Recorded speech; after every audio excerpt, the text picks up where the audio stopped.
Hello, people of the internet. My name is Zachary Steele, and I am the founder and executive director of Broadleaf Writers Association. Welcome to our latest Right Now program.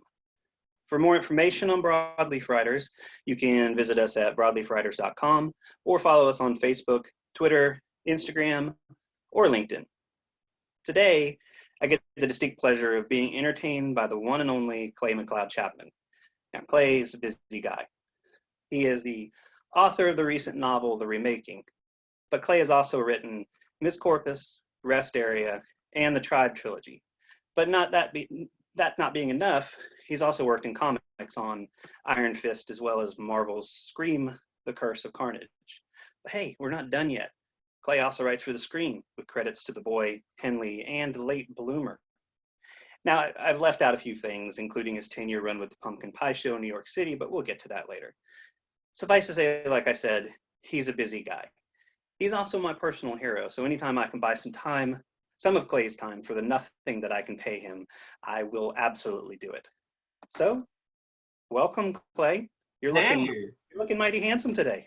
Oh man, I've gone a few weeks without looking at myself in a mirror, so seeing myself on the screen feels very Cro-Magnon at the moment, I guess. Well, I mean, I only have the illustrious offices of the Broadleaf Writers Association to backdrop this thing, so I really have nothing much better to say.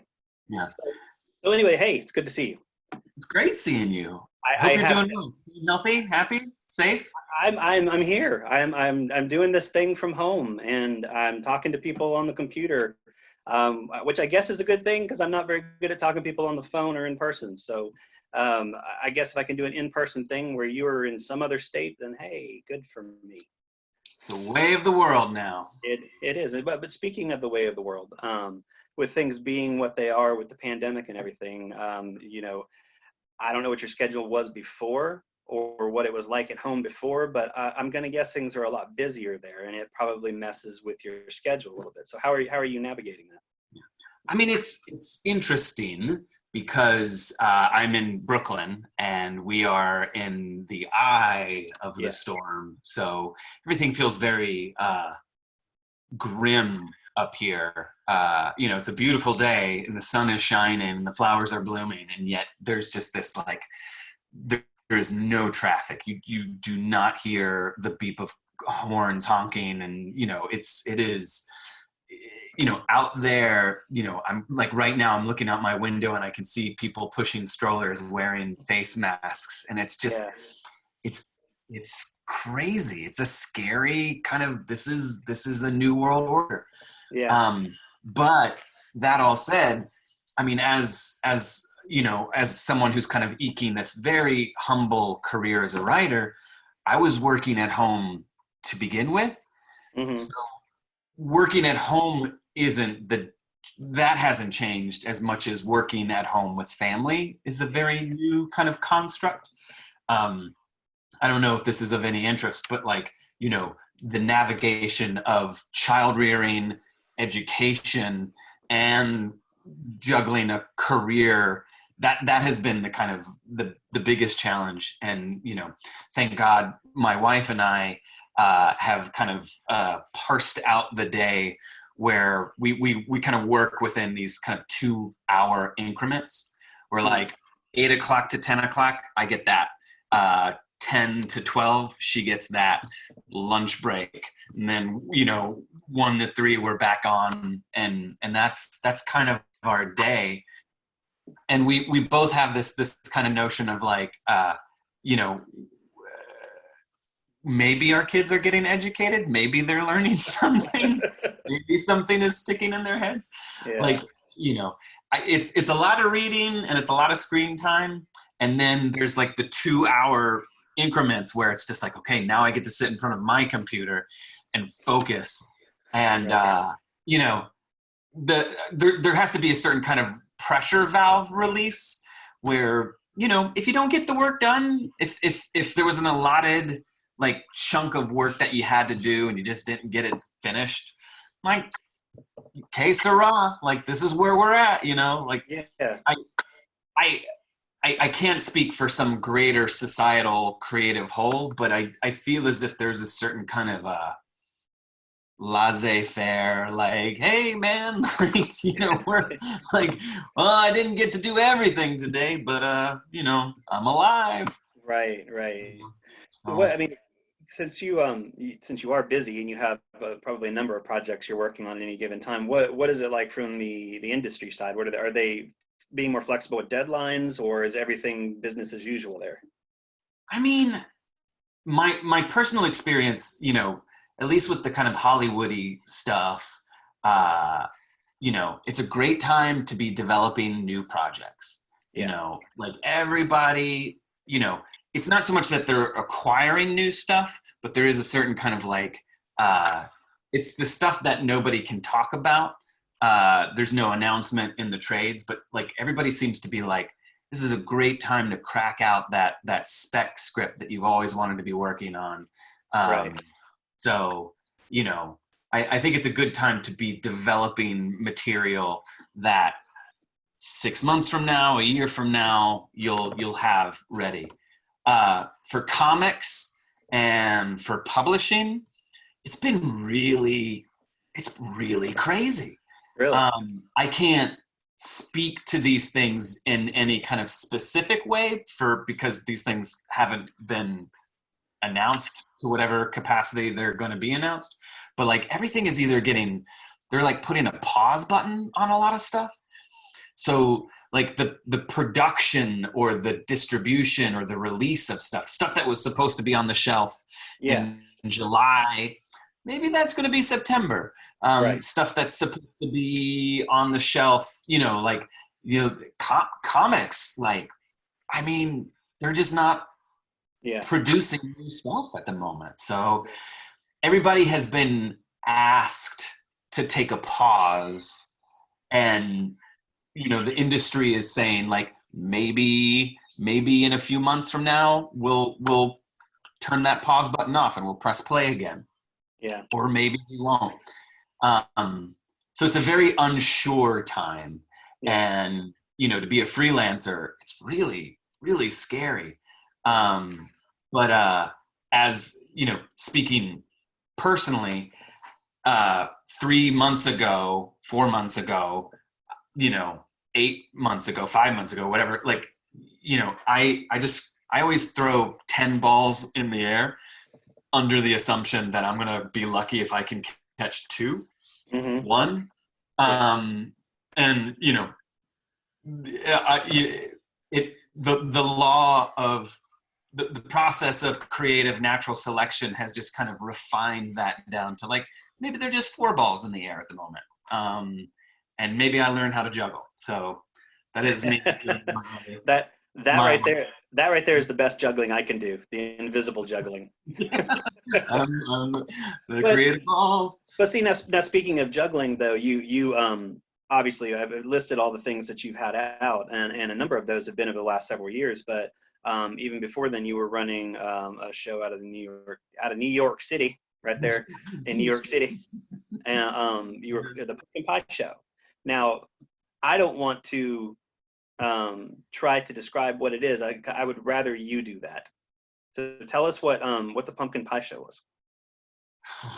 um I mean, it was like, I mean, okay, the the newspaper version, the kind of press release version of it is, it was a rigorous storytelling session, you know, like kind of character driven narratives written by me, performed on stage by either myself or other actors.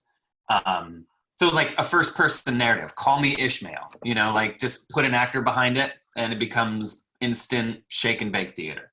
Hmm. The non-press release version of it, I guess, is just like, I don't know. I mean, like, I just try to convince my friends to like tell spooky, goofy stories with me in a small black box theater up here in New York for a Right. couple of decades. And it was just like, you know, it I realize that I'm going to be probably the best foot soldier for my writing, and rather than just like sitting back and like hoping somebody's reading my stuff, Mm, I find it's probably advantageous of me to kind of like put it out there. right. And one of the best ways to do that is to perform, to do these Right. readings. Yeah. And then it becomes people's choice to like, oh, that was good. I want to take that home with me and read the rest of it. Yeah. So, but it was honestly it's just me being goofy and trying to like, hoot and holler and get a little sweaty performing literature on stage. So, yeah. And I mean, it also gives you, or gave you, the opportunity to flex the performance muscle that you have, and you do absolutely have that. I've always enjoyed every opportunity I can, whether it's seeing you on stage, or way back when you had to perform first pages for a certain conference, and then leading into the novel that you had out recently, read the Remaking. I'm going to backtrack just a second here. I've been asking authors this question, and I know your answer, so I don't need to worry about it. But I've been asking authors, what's more important to you? Is it storytelling, or is it the mechanics of writing? Not in any way to diminish the mechanics of writing, but I know for a fact your answer is storytelling, because you are a born-again storyteller. That's what you do. And the Remaking is a really great product of that. We're talking about a novel woven through 4 different stories told over decades through different mediums, of supposed witch burning. And it's a fantastic book. First of all, everybody should be reading this. It's a fantastic book. But I saw you perform a 20-minute segment of this thing at the Poe Museum in Richmond, and it was fantastic. And even though that was a 20-minute segment, I wanted to know if we could get maybe 5 minutes out of you. Yeah, sure, totally. I mean, yeah, let's do it. Do you want to do it now, or? I don't. This is your show now. Okay. I just so happen to have the first part here. Excellent. Yeah, I mean, the only thing you need to know about the Remaking is that it's a ghost story told every 20 years.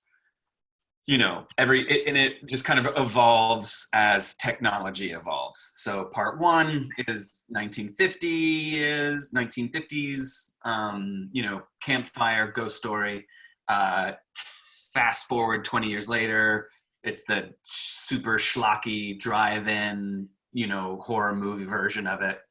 And then fast forward 20 more years and you get the kind of sleek, polished Scream, I Know What You Did Last Summer version. Right. And then 20 more years and you get to the kind of true crime podcast version of it. Right. But it's the same, at its core, it's the same story kind of told and retold and retold and retold. And it actually kind of roots itself in a true story, urban legend that happened in our very own southern states. So, but yeah, for me, like I always love to read the first part, which takes place around a campfire, because it's a ghost story. So I'm going to read. I'll just start. I'll do a few pages of that, and you tell me when I should shut up. Oh, that'll be a particular joy of mine. All right, here we go. This is part 1 of the Remaking. These woods whisper. The pines at your back? You can practically feel the needles bristling in the wind. Lean in and listen closely and you'll hear their stories. Everything that's ever happened underneath that vast canopy of conifers, every last romantic tryst, the suicides, the lynchings, you name it. These trees will testify to them. These woods have witnessed them all. Whenever somebody from town wants to do something in secret, they'll come out here where they think they're alone, where nobody's watching.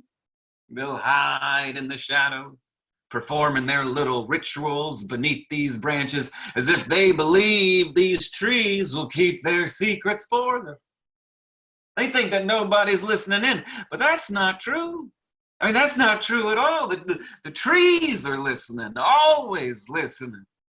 The woods know what the people of Pilot's Creek have done, what we've all done.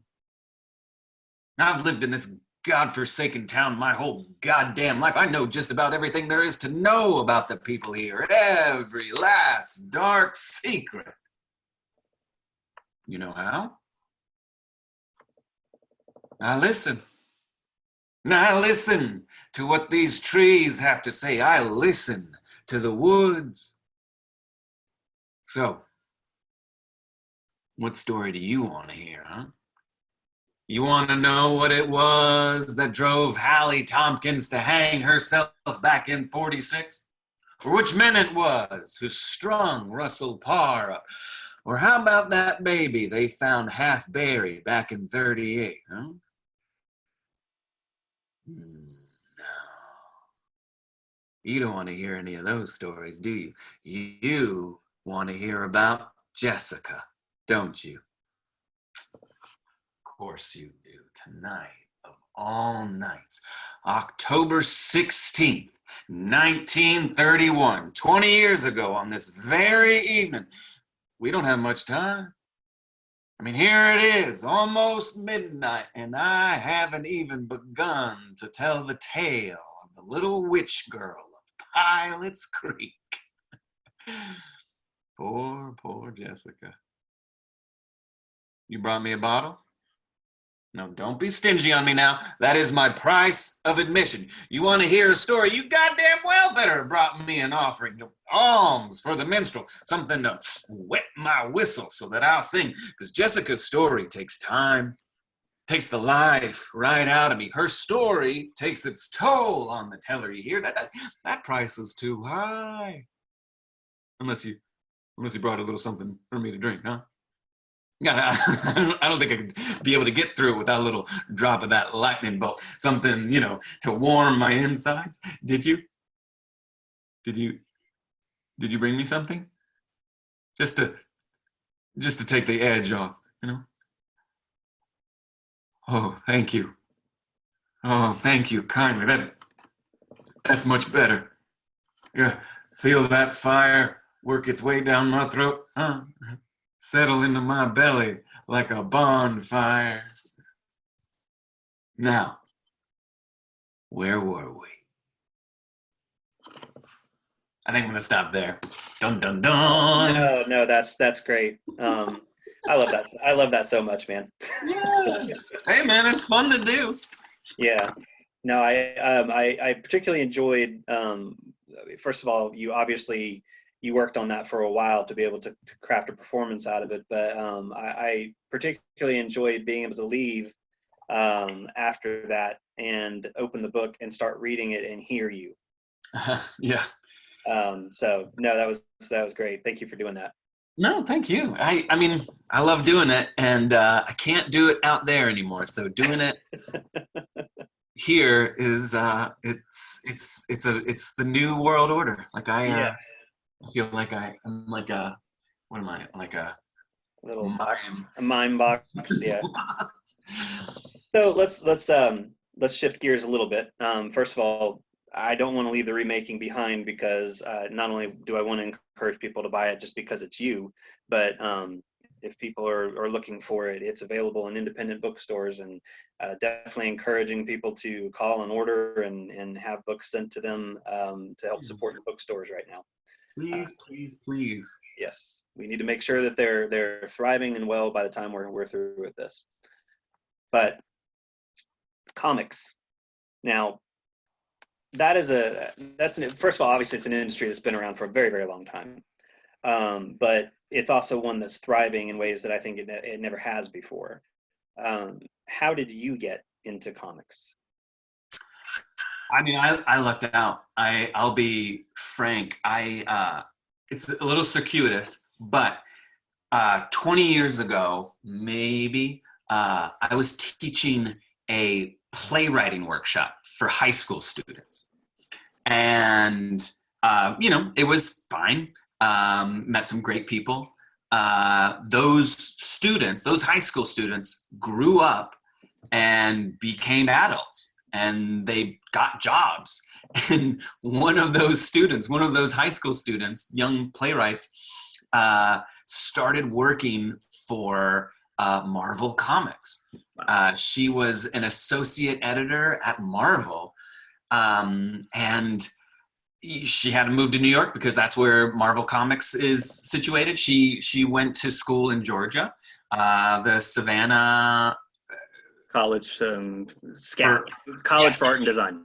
Yes, sorry, I have to say the acronym to get it right. She started working at Marvel, and I don't know how far down the road professionally she was, but like at some point she came to a reading that I was doing in the Bowery in Manhattan, and she came up to me afterwards and she was like, "Hey, I work at Marvel now. I'm an editor at Marvel. Have you ever thought about writing for Spider-Man?" Mm-hmm. And when anybody ever asks a question like that, the thing I've learned is that you just say yes, and then you figure it out later. Yep. For me, she asked, and I was like, yeah, totally. Like, let's do this. And so we had like a lunch meeting with her boss, and I pitched a few different ideas, and I basically learned how to write comics by, how like in comics there's like the main story, and then there's like the back story, like the B story. Right. It's usually like Spider-Man learns how to do his laundry. It's kind of like a PSA, kind of one to grow on kind of thing. Right. I learned how to write Spider-Man comics that way. Hold on one quick second. I'll show you. This is my first Spider-Man comic that I ever wrote. It was basically like I came up with this Halloween story of like Peter Parker's locker is haunted, and he basically has a ghost in his locker. So that was Excellent. My first published Spider-Man comic, and that was 2011 maybe. Yeah, 2000 something or other. So yeah. Wow. And you've had quite a few of them since then. Yeah, it's crazy. Right now, I'm working on this ongoing series called Scream, Curse of Carnage, mm-hmm. which for those people who love their symbiotes like Venom and Carnage, Scream is the cool, the one with the... Mm-hmm. Hold on one second.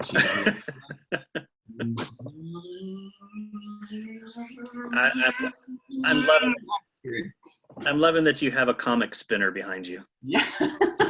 You got it, right? Look at that. This is nice. This is my Scream series. Excellent. Yeah. You gotta do it. That's what I remember growing up. Like I go to the grocery store and like spinning through that and just like picking, like just reading them, not even buying them, but just like waiting for my mom to finish buying her groceries and just like planning myself at that rack and reading. That's awesome. And then we moved to film, where you have also done some work and had some great short films that were done. I think was The Boy was the most recent of them, right? Yeah. Now that was one Rainn Wilson was in. Yeah. And so I have to ask for all Office fans, Rainn Wilson, more or less Dwight Schrute? I mean, he was awesome. I mean, like we put him through hell, and I feel like kind of bad. I mean, because it's like a spooky movie, scary movie, right? A kid who is maybe not as let's just say unwell. He's unwell, and Rainn's character was kind of like you never knew if he was a good influence or a bad influence, but he had a kind of like a dark past, and you never like was like, who is this guy, and should he be hanging out with this young boy? But then I don't want to give anything away, but like, you know, we we shot in South America. We were on a mountain. We lived in the valley, but we would drive up the mountain to our set, which was basically like they built a hotel on this mountain. It was a complete fabricated hotel, nothing, no running water, it just didn't work. But we lived on that mountain making this movie for a couple weeks. And, you know, it was just an extreme circumstance for everybody involved. And you just, you know, I think the expectations of what life will be like on a set versus the reality of it, we were probably a couple degrees away from the standard operating. Like, you hope that it's here. You want it to be here. You assume it's going to be here. I think maybe we were like here, you know? Yeah. So it's just kind of like, oh, all right, you know, independent film, man. Yeah. Well, that's cool though. No, I mean, that's, I can't quite relate to that. I've been strictly books. So, I'm fascinated by the idea of screenwriting and writing for comics and also, you know, video game writing, which is also a big thing now. But, which of those do you find most challenging? Well, video game, I can't even touch Well, yeah, I mean, of what you've done, I mean, it's funny because, like, you know, fiction writing, novel writing is such the kind of the time that you spend alone inhabiting that book and the headspace that you get in for that book. You know, you could be a year or more, like, just living inside your skull. Where comic book writing, you know, is far more collaborative up front. Filmmaking and screenwriting is immensely collaborative, but also, I guess maybe just on an industry level, you know, the magic, filmmaking is a director's medium. So I think for screenwriters, there's a certain kind of moment, unless you are writing and directing your own movie, there is a departure. Like, my job is in essence done before the film even starts going into production. So like, you know, it is not uncommon that a writer will not be invited onto set, that they are not a part of that collaborative process. And yet they are the kind of architect of whatever blueprint, whatever schematic the movie itself takes. A director comes in and, you know, essentially kind of imbues their vision upon that scaffolding. And that's what it is. Comic book writing, you know, as the writer of these stories, you know, it's still a visual medium, and you want it, like, nobody's like, oh, I can't wait to read that Spider-Man script. I can't wait to, like, you know, I mean, they're like haikus, like it's about reduction. I can't wait. Like, the things that I write, it's just like, this is going to be like, when you start collaborating with the artists, it just takes on such a different life. And you just have to shepherd that story to get to the visual. And it's just, it's an alchemy. I've totally lost your question, but basically, the hardest one for me, is fiction, because it's the one that's like, I'm just alone. Like, it's just me, you know. And I've realized that, like, you know, for me personally, I can't write alone forever. Like, I need that friendly read. Like, I need my editor or my closest enemy to, like, read what I've written and give me their honest opinion on it, because, you know, that first draft, it's just never as good as I think it is. And it takes somebody else to be like, hey, this kind of sucks. Maybe you should change that. and then be Right. like, oh, maybe I'm not the island I once thought Yeah. I was.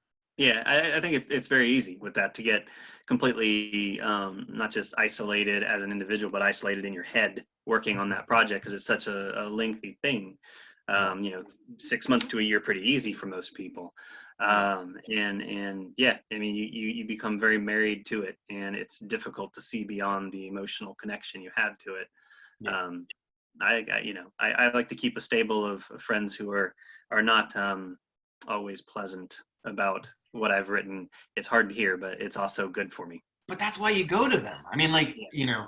if it was all just kind of patting you on the back, for me personally, I wouldn't trust it. Like, I just be like, Hmm. you're lying to me. I know Right. you're lying to me. You should be like, I don't know, like there's a certain kind of like self-flagellation to it that like I need to give it to somebody who's not gonna spare my feelings.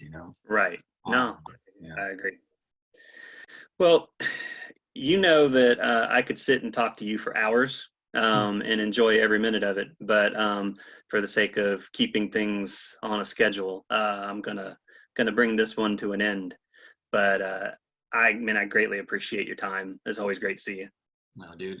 Thank you so much for having me on your show. Yeah, a show. That's what it is. Yeah, it's this. um, It's this thing that I'm doing that I hope I'm doing correctly. Let's just put it that way. it's fun to do, and I really appreciate you pushing the remaking because that's the labor of love. You spend a year on these things. They go out there Mm. in the world, and you just have to pray that somebody's reading them. Well, I read it. I loved it. Oh, So I'll as long as continue. there's 10,000 more of you, man, that's Well, if there all. were if there were 10,000 more of me, I don't think we would have as much problem spreading this disease because we'd all be sitting at home, staying away from people because it's what we do. I love you. Thank you so much for All right. having me. Yeah, man. It's been great seeing you. Thanks. Take care. Bye. Clay will be one of the many speakers that we have this year at the 5th Annual Broadleaf Writers Conference, which is scheduled for October 17th and 18th of this year at the Cobb Galleria right here in Atlanta, Georgia. We're hoping that things calm down enough that we're able to put on the conference, but for now, it is business as usual, and we are making our worst case scenario plan so that we can still bring content to everybody. But we're holding out hope that everything will end up to be perfectly normal. We'll be able to celebrate our 5th year in existence with Clay and the many other writers that we have. For more information, you can visit our website at broadleafwriters.com. Just go to the 5th Annual Broadleaf Writers Conference. There's a drop-down bar. You can peruse the speakers. You can see what agents we have so far. You can see some of the programming that we're going to have attached to it.